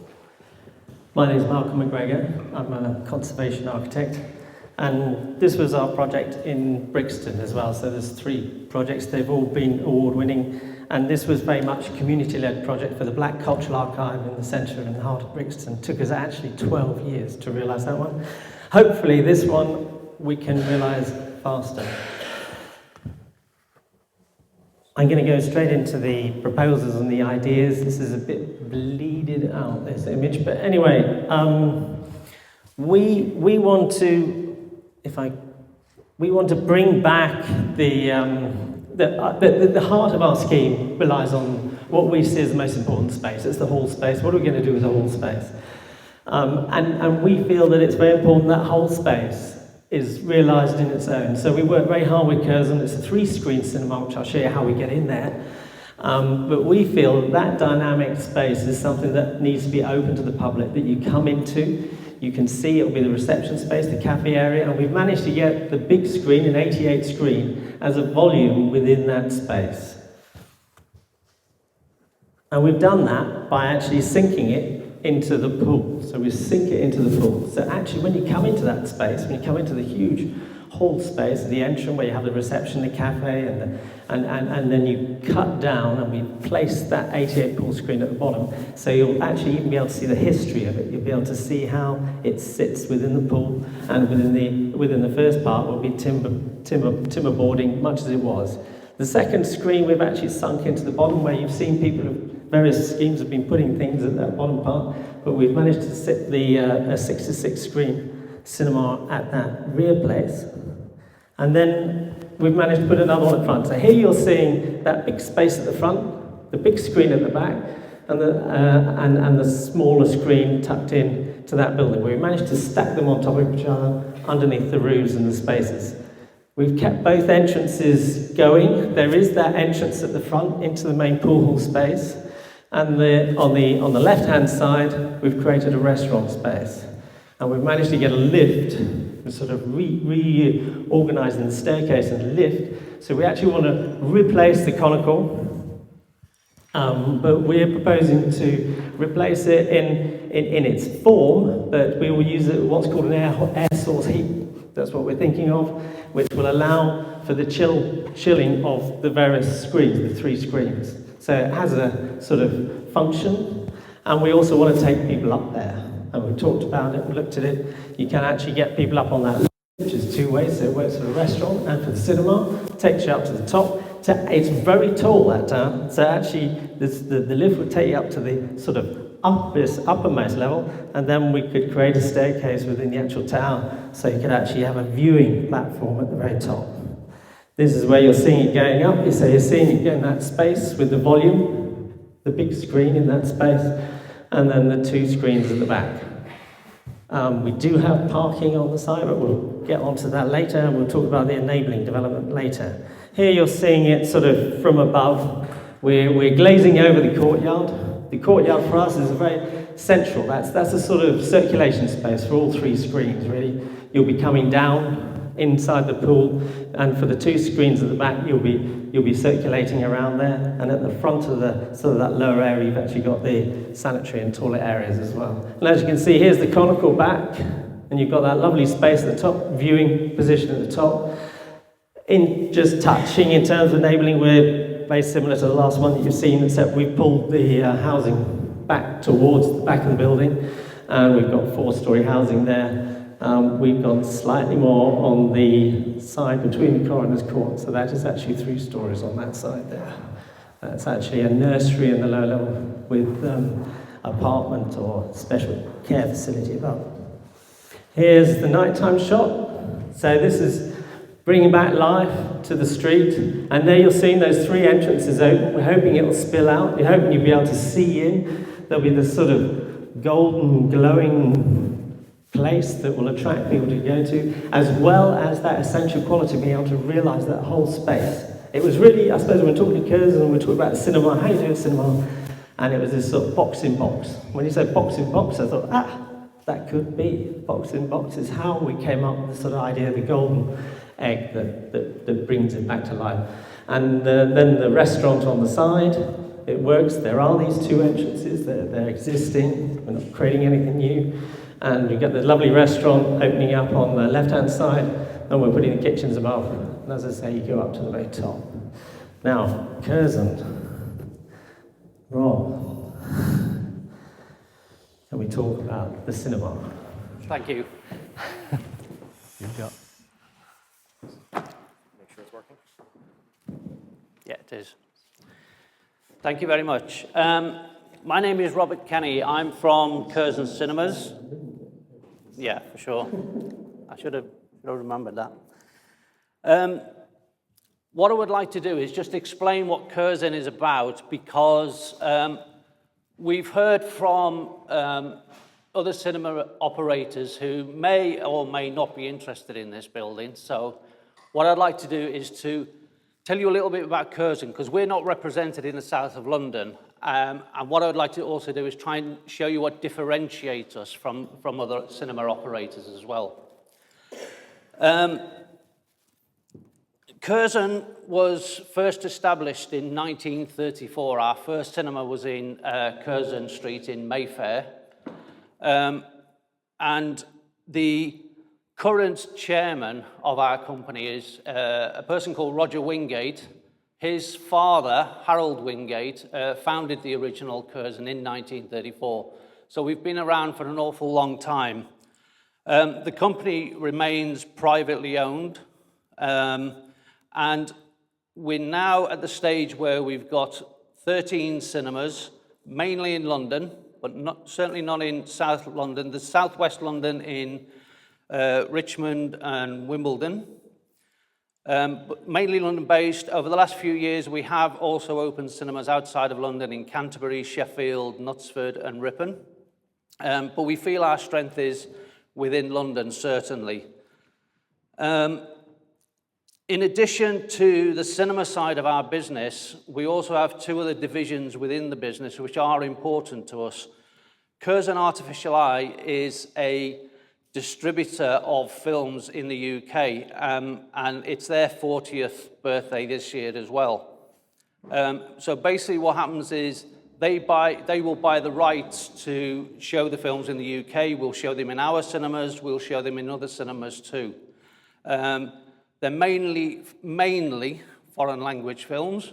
The Handmaiden, which is our film, this week has just surpassed a film called Julieta, a Spanish film by Pedro Almodovar, to become the highest grossing foreign language film in the UK in the last 5 years. So we've worked really hard with that film. It's a Korean film.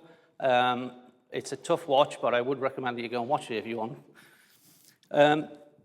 Or you can see it from next week on our the third division of our business, which is Curzon Home Cinema. What's home cinema? It's a streaming service that you might know better as something along the lines of Netflix or Amazon. But the Curzon Home Cinema is, what we try to do with that is something similar to the physical cinemas themselves, and we try to curate it, have a more curated approach to the platform rather than Netflix, where you go on and you find 5 million films and you don't know what to watch. Our home cinema service will only have 500 films, no more than that. This thing on the table in front of us here is a BAFTA, and we were awarded a BAFTA earlier on this year for, now let me get this title right, the Outstanding Contribution to British Cinema.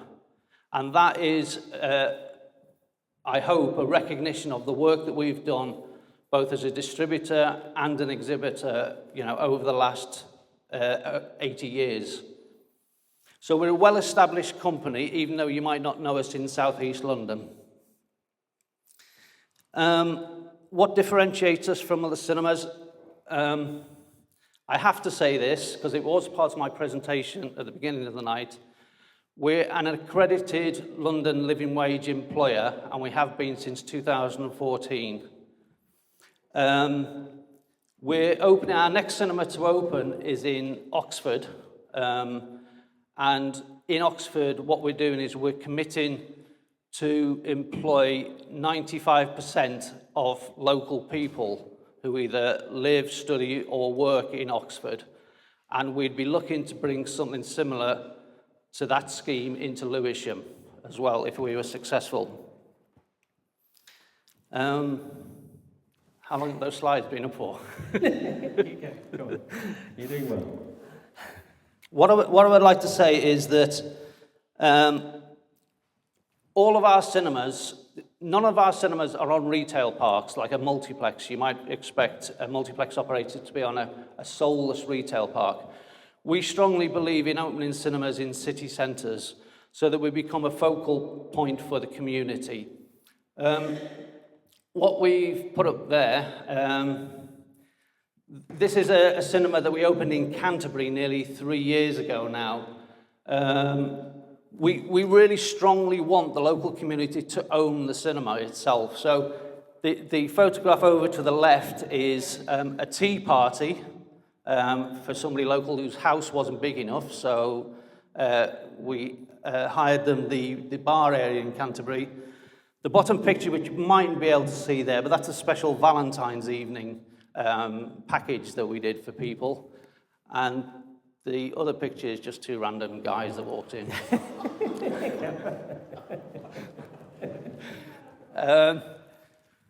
This is a cinema in Sheffield. Over to the left there, this is what we like to do in all of our cinemas. It was a film called The Girl with All the Gifts, which you may guess is a little bit of a horror film. But the author and the screenwriter was a guy that lived local to Sheffield, who approached us and said, could he come along and talk after a screening of the film? So that's what we did in Sheffield, and that's what we like to encourage in most of our cinemas. Top right is, again, that is Jenny from Sheffield, who went along to a local Freshers' Fair. And bottom right, we're back in Canterbury. That is a guy called Phil, who comes in once a week and does piano recitals for anybody who wants to come along and listen. Okay. Again, what we like to do, I keep repeating it, we like to get involved in the community. Top left, that's a charity event that we did with a film called I, Daniel Blake, which we did in association with a local food bank in Canterbury. We put a special screening on. Baby Club on the bottom right, and then the last image was a guy called Denzel Washington, who was at one of our cinemas. I think it was in Mayfair. One last thing I'd like to mention before we go. We're talking to somebody called the Listeners Project, which we think is a fantastic scheme, where there's people who film spaces before they're redeveloped, and then they will, we commission them to make this film, and then the film is screened within the space itself before it's redeveloped. And there's no reason then why we can't go on and do that in the future. We're running out of time. We're running out of time, but just to get through the heritage part, I mean, you've heard a lot this evening about it. Obviously, the most important point is that big space that we're using. The lovely picture we found here, which is actually this church here, showing the Edwardian sort of, and the Victorian red brick, and unfortunately this church has lost some of its grandness there, but it really shows you the company that we're dealing with, and this slide which you've seen before, which shows the relationship. But what we're trying to do is, we worked a lot, the conservation information done by Lewisham in the run-up to this is fantastic, but we will be looking at spaces. So here is just a way internationally recognise how you run and work with conservation, picking out the most important space, being that main hall space, that entrance space, and then running through. So you see here, we would be taking to the roof, the main roof of the space, the play tower, and that front elevation, all the most significant parts that we will be restoring carefully in great detail. Delivery. Right, and then finally back to the slightly more boring but unfortunately necessary part. Probably the first and last line on this bit is, I think, the only pitch that's put here this evening that is not reliant on external funding. And what does that mean?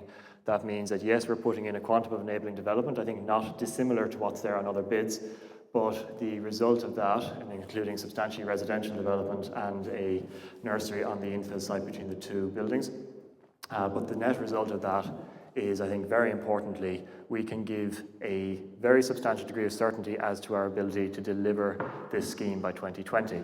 We're not reliant on the external funders. So therein is the trade-off. There is the enabling development. And I think to talk about, again, reiterating who we are, this is what we found in Poplar in 2012. This is how Poplar now looks, and I really do implore you, go and have a look at this. We are still very, very proud of it, not to blow our own trumpets, but it is something that repays a visit. And for us, we're here trying to imagine, and even our managing director here, who is actually a local, who isn't old enough to have rubbed copper pennies into the brickwork, but he is old enough to have done martial arts in the Playtower. He's equally committed to this. If we can do this at Poplar, here's the now. I want to show in 3 years' time what the after picture for this looks like. So in conclusion, we believe we've got the right solution for this project. We know we have the team that can deliver it, and we hope it's what you want.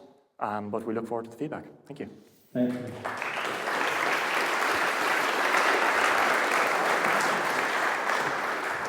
Okay, Andy, could you find us some lights, and then we can ask, yeah, brilliant. Now we can see who was talking all that time. That's probably not good. Put faces to the voices. So we'll do questions from the audience.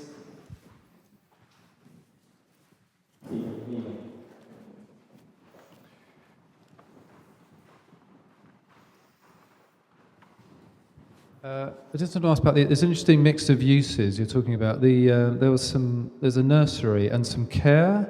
Something. So you say a bit about how you think it all, why you've gone for those uses and how they work together. Am I switching? I am still, yeah, sure. Two elements to the enabling development. At the rear of the site, besides St Mary's Church, is residential apartments, which are part of what is helping to pay for it. On the site in between, we have looked at a few variants. We've looked at residential apartments, but we've also realised that's a sensitive site for the community. It's a site on a run of public buildings. We probably would find a better return out of private residential there, but we've tried to see is there other uses that give a little bit more back to the community. Not set in stone, but we have been looking at a nursery use, and also our related organisation actually runs care homes for the elderly. So we've been trying to figure out, is there a use of that nature? Now the two of them aren't the perfect bedfellows, but that's our whole process at the moment. To be confirmed, but it's trying to get in something else in there that isn't purely just a block of apartments. We're trying to get some other uses in there too, but open for feedback on that too. I mean, I think the nurseries and care homes do work well together. Actually, there's one in Lambeth that's just open. Anyway. Thank you.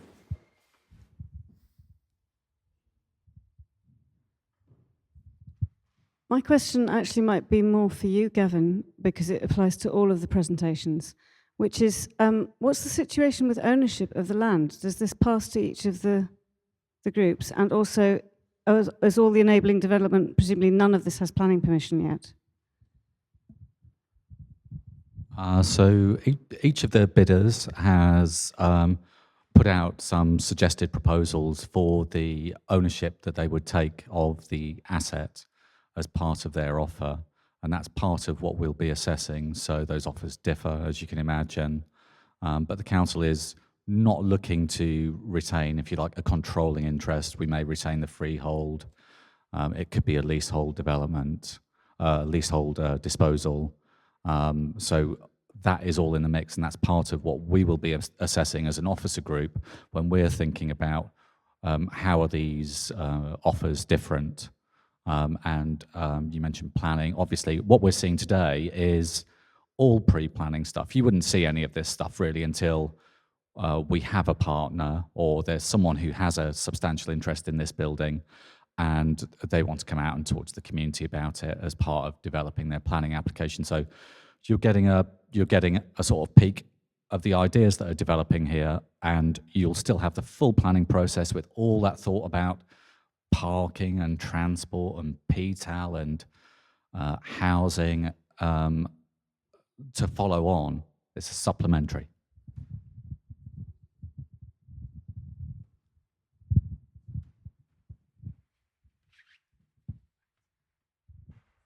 Can I ask what exactly you are planning for behind the bathhouse as the enabling development, and what you talk about it being able to be delivered in 3 years, and that's a reason not to have lottery funding. But would you consider doing less enabling development and getting funding and delivering it a year later? Yeah, I think it's a good question, and it's something that we tossed over and back as a team, trying to figure out what is the right answer for here. First part of the question, on the rear, we are in the region of 19 to 20 flats, which is broadly similar to what you would have heard earlier as well. And that is 4 stories in height, again, lower than the building on the former police barracks. And again, below tree line, etc. We have a few other visualizations we haven't used here showing the view across the churchyard. And actually, I think if we had them here, I think you would find them acceptable in that sort of term for the conservation area. But the point, and probably the key reason we went this route, not going heritage funding, is every month and every year that a building like the Playtower sits empty and unused, albeit for good reason, albeit because it's waiting for funding, albeit everyone is putting huge efforts into getting that funding, is another year where it's at risk of the vandals and the arsonists and all the other things that befall buildings when they're left empty. And for us, the key thing of actually saving this building is to also do it as quickly as possible. And that was our logic. Any other questions? No? Okay. Great. Well, thanks very much to Gilmore.